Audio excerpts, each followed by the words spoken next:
Right. So, what we are discussing today about the advanced level microservices, because in the latter stages we discussed about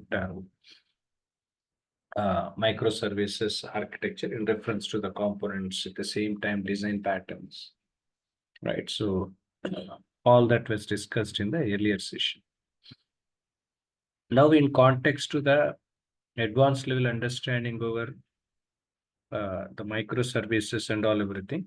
So advanced level microservices normally will be implemented using authentication and authorization framework, which normally we call it as oauth. Okay, right. So let me write down here. If you want, you can make a note out of it. Okay. Right. So when it comes to advanced level microservices is concerned, advanced level microservices is concerned. So whatever the kind of the framework or the process, what is that we usually called as? Usually we call it as a framework, like as the regular frameworks we are implementing application level and as well as that in reference to the advanced level microservices when we are implementing. Oauth is what something one of the prominent framework which normally we use in this.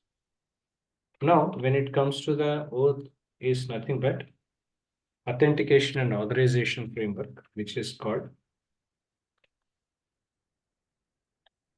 you can write down, Yeah. Aishwarya, you can write Okay. authentication and authorization framework normally, right? So this is what generally oauth stands for.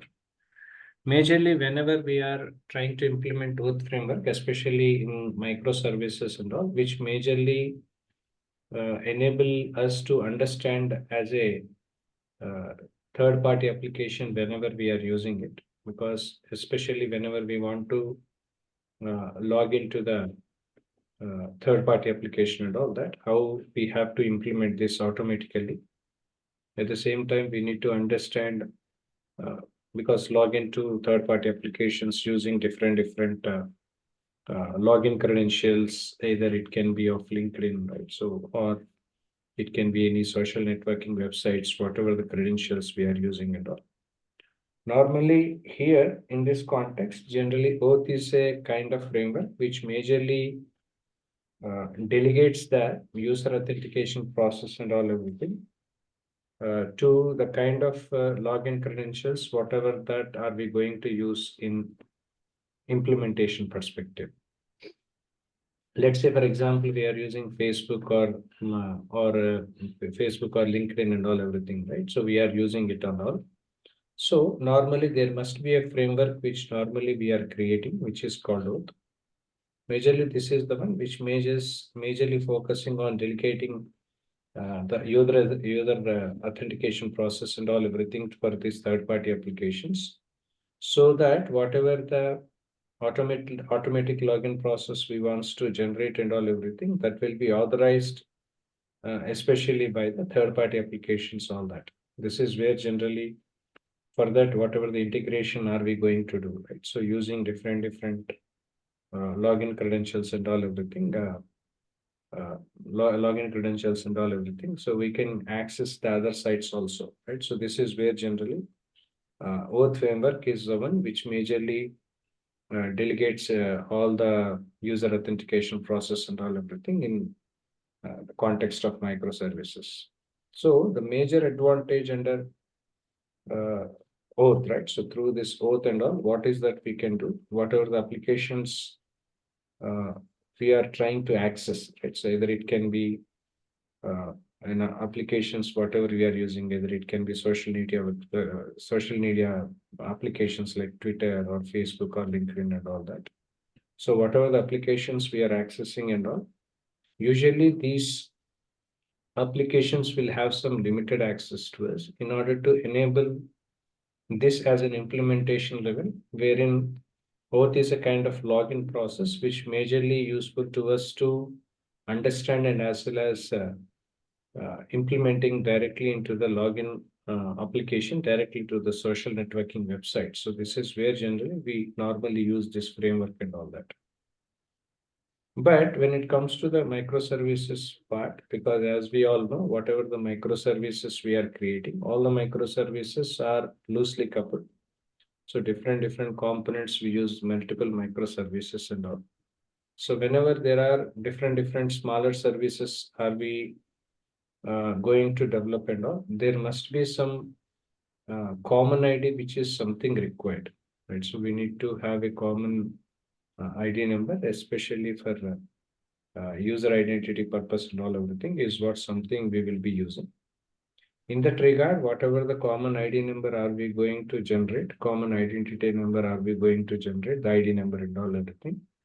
So that authorization process as well as authentication authorization of the customer common ID, whichever are we using in every stage of the services, whatever we uses throughout the application, wherever that common ID number we are using in multiple services, the same one. So oauth is a kind of framework which majorly authenticate and authorize that common ID in different user identities when we are creating and all everything in regular intervals. But when it comes to the roles of oauth itself is concerned, usually we classify these oauth roles into 4 different parts. Let me explain it to you. So oauth roles as follows.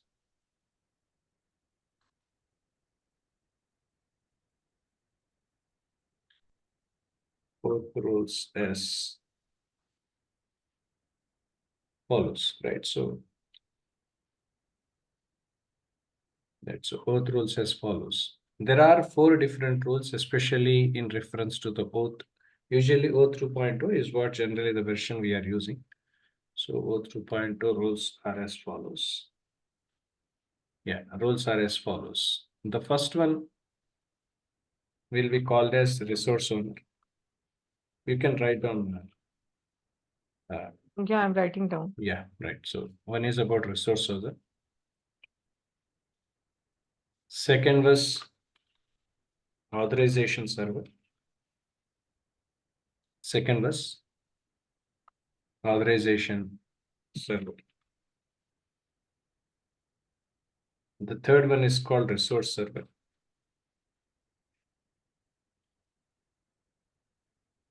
And fourth one is called client application. Okay. So these are the 4 different roles which normally we use here. Right? Let me explain you that.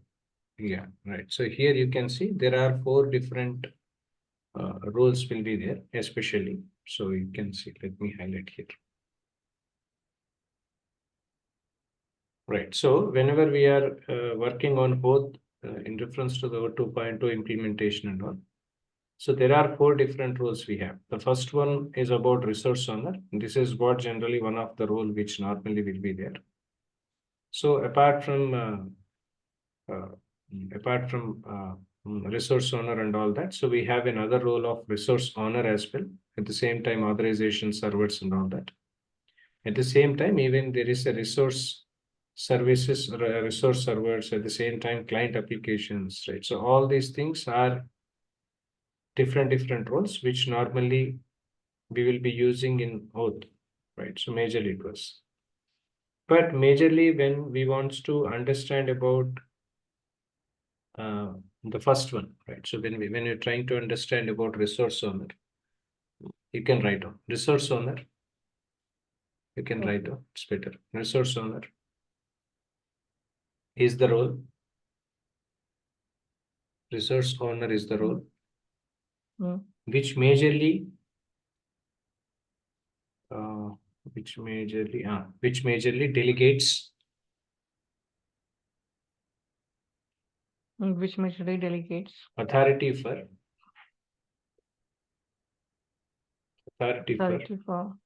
third party applications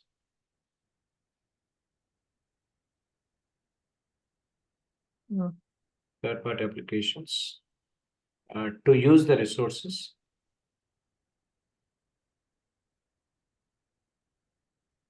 on behalf of the resource owner. On behalf of the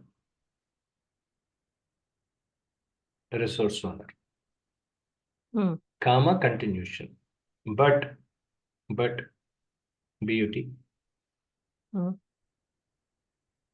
resource owner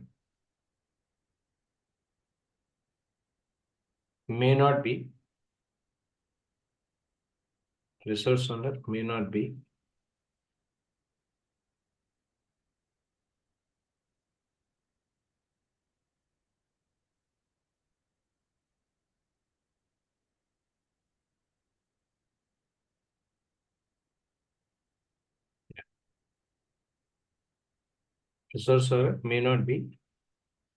same as end user,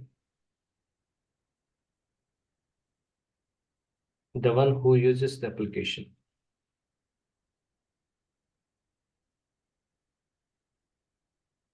In this case,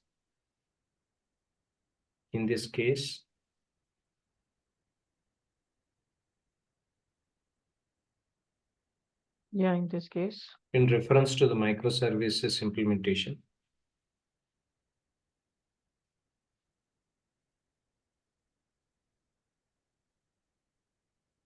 Yes. microservices application, microservices implementation, resource owners.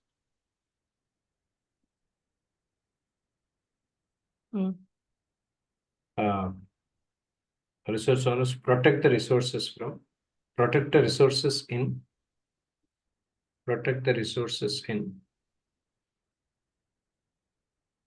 microservices. The resources in microservices.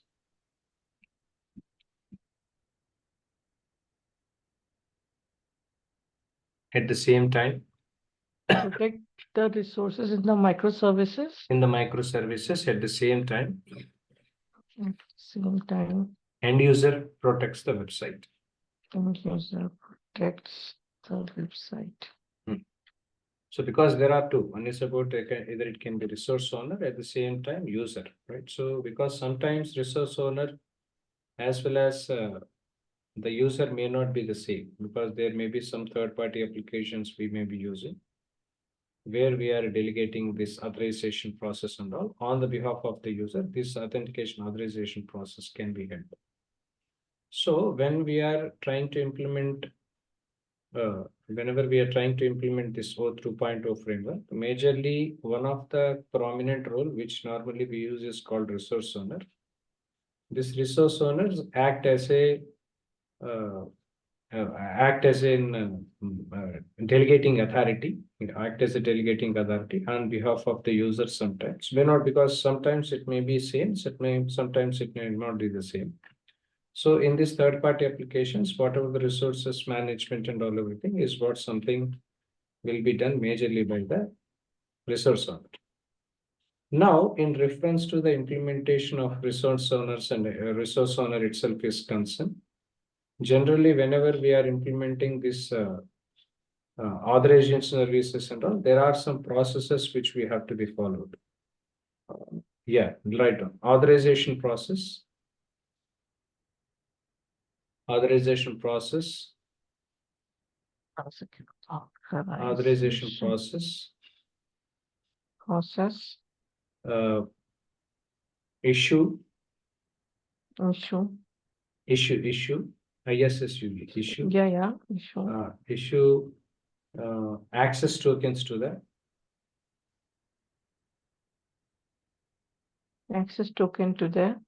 client application.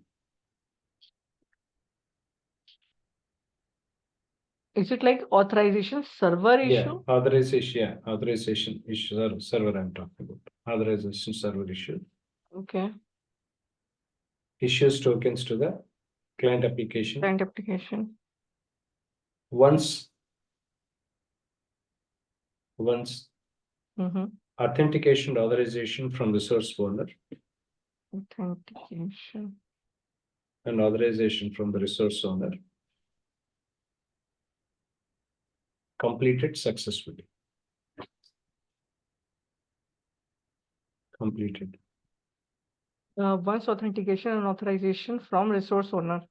Must complete successfully. Then on this authorization issue to access tokens and all to the client application. Because if you want to issue a token, issue an access token from the authorization server, normally what it is required is that whoever the resource owner and all, resource owner has to complete authentication authorization successful. Then only this authorization server will issue Okay. a It is token. like step 2. Once Absolutely. it is successful, then only Yes. it will. Then only, yes. Point subject to condition is that resource owner has to authenticate and authorize this. Okay, so once that is done, then only whatever the access token released by the operation server and all everything will happen to the application. Otherwise, it won't happen. Right. So that's what it is. Okay. In this regard, continuation. In this regard, resource server. Resource server. Yeah. Validates access token. Validates access token. Yes. To protect the resources.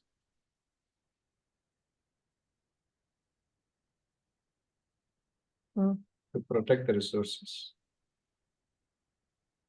To protect the resources. Hence, authorization and resource server. Authorization and resource server. Both together. Both together. Referred as. Both together will be referred as oauth provider. Okay. Understood, right? Yes. Right. So normally when we are working on the first one, which is called the role which is called resource owner. Resource owner is a kind of role which normally we use here because resource owner or resource server, whatever they have to validate and validate the access tokens and all everything for the benefit of the protecting resources and all that. So in this regard, whatever the resource owner and as well as resource server as well as authorization server and all. So both together will be, usually we call it as oauth provider, right? So this is where generally the first role in reference to the resource owner is what something we'll be using under the oauth framework. Understood? Clear? Aishwarya? Yes. Clear or not? Right? Understand? Clear? Yes. Is it clear? Yes. Right. So this is the first role. Whenever we are working on this microservices, whenever there is a usage of oauth framework we are using, this is what one of the key and prominent thing which we have to mention with. Because resource servers and all everything has to validate and access the tokens, but make sure whoever the user, so that they have to the resource owner and all everything, resource owner has to authenticate and authorize. Then only this authorization server will issue token and all to the client application is what something we have to be known with, right? So this is the first element and first point which we have to be focused more. Okay. Second one about client registration. Second, we call it as client registration. So that I'm going to discuss tomorrow, right? So authorization, second, client registration. Okay. At the same time, next we need to discuss about oauth protocols, right? So there is a oauth protocol flow which normally people that we are going to discuss from tomorrow. I'll do it from tomorrow. Okay. Clear, Aishwarya? Understood? Yes.